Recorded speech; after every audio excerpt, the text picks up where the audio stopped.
Bonjour à tous, bienvenue dans cette nouvelle vidéo, la troisième de l'année pour les poissons. Donc c'est le tirage de l'année 2023 des poissons que je fais avec le tarot vintage. Voilà, vous allez voir les cartes, j'adore vraiment le style. Si vous êtes donc du signe astrologique du poisson, cette vidéo est faite pour vous. Si vous êtes ascendant poisson, le tirage peut aussi vous correspondre dans une certaine mesure. Donc ça peut être intéressant de le regarder aussi. On va tirer 4 cartes. Je vais déjà commencer à mélanger. Hop. Alors, j'espère que vous entendez pas trop les bruits de fond. J'ai une machine qui tourne. Si jamais c'est le cas, je m'en excuse, mais je pense que ça devrait aller. Donc les poissons, la première carte, ça va être ce que vous laissez derrière vous. Donc par rapport à l'année 2022 et pour entrer en 2023. Ok. Alors, on a l'empereur.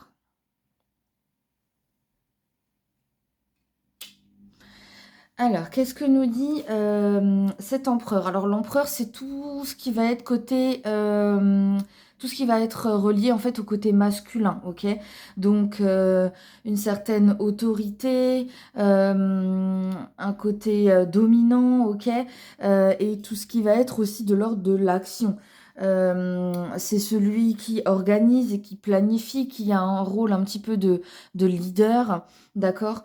Donc, il y a très certainement eu un petit peu, vous avez très certainement eu en fait ce rôle-là un petit peu toute l'année 2022, conscient ou pas, euh, voulu ou imposé entre guillemets par les choses de la vie, mais en tout cas voilà.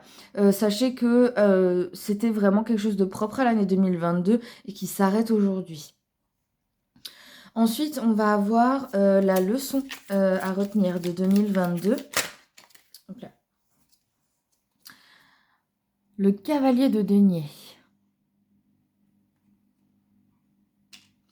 Alors, ce cavalier de denier, bon, alors quand on est en cavalier, on est de nouveau quand même dans l'action, hein. Mais en fait, bah ouais, en fait, ça correspond. Bah oui, maintenant je suis. La leçon de 2022 par rapport finalement à celle d'avant, c'est qu'il faut être justement dans l'action pour obtenir ce qu'on veut. Ok, les deniers, ça va être tout ce qui est de l'ordre du bien matériel, des richesses et tout ça. Et le cavalier, c'est l'action, hein. C'est aussi d'apprendre que c'est un travail sur du long terme. Il faut pouvoir être constant dans son travail pour obtenir ce que l'on veut. D'accord? Donc voilà ce que l'année 2022 a essayé de vous apprendre. Encore une fois, j'ai mon chat qui fait les griffes sur un carton. Encore une fois, que vous soyez conscient ou pas de la leçon, hein. Pour la troisième carte, on va voir ce dont vous avez besoin pour démarrer 2023. De quoi vous avez besoin, les poissons, pour démarrer 2023? Hop là. C'est la carte du monde qui sort là. Hop, j'ai une autre carte qui vient de tomber en même temps. La carte du monde, en fait, elle vous dit que vous avez besoin d'une victoire pour passer au prochain chapitre et donc à cette nouvelle année comme d'un nouveau départ en fait. Donc il y a autant ce besoin de nouveau départ que de victoire, d'atteindre un objectif pour pouvoir en fait passer justement à autre chose et prendre un nouveau départ. Donc en ce début d'année là, il va peut-être falloir finir quelque chose que vous aviez commencé en 2022, hein, avec ces fameuses actions que vous avez posées. Il va falloir que ça soit, comment dire, lucratif en quelque sorte, pour pouvoir vraiment entrer dans cette année 2023 avec de nouveaux projets ou voilà. Ou alors au contraire, peut-être du repos pour 2023 parce que 2022 a été très active. Mais voilà, il faut un aboutissement, en fait, voilà. Il faut un aboutissement pour pouvoir vraiment démarrer 2023. Et puis, le challenge de 2023 pour vous les poissons.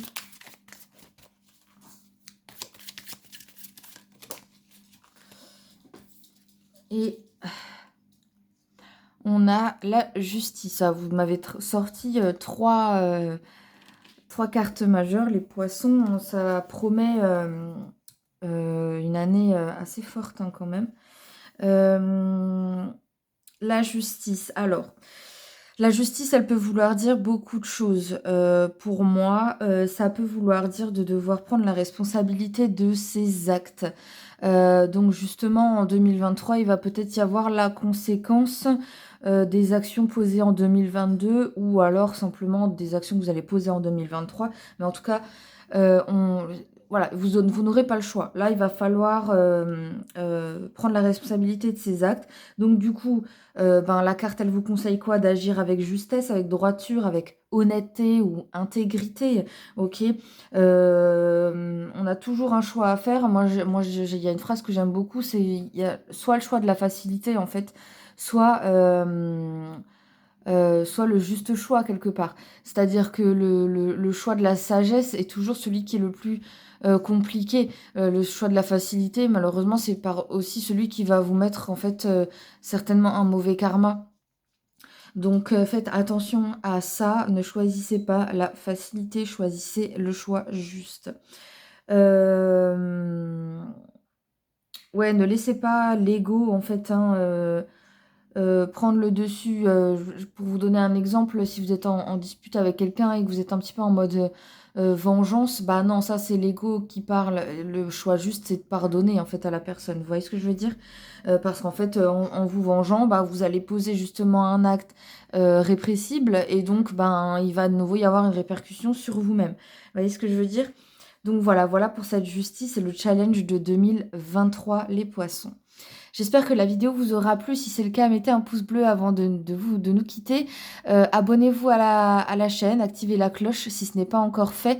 Je vous remercie d'avance d'être aussi nombreux. On est de plus en plus, je suis vraiment contente. Et je vous souhaite évidemment une très bonne année.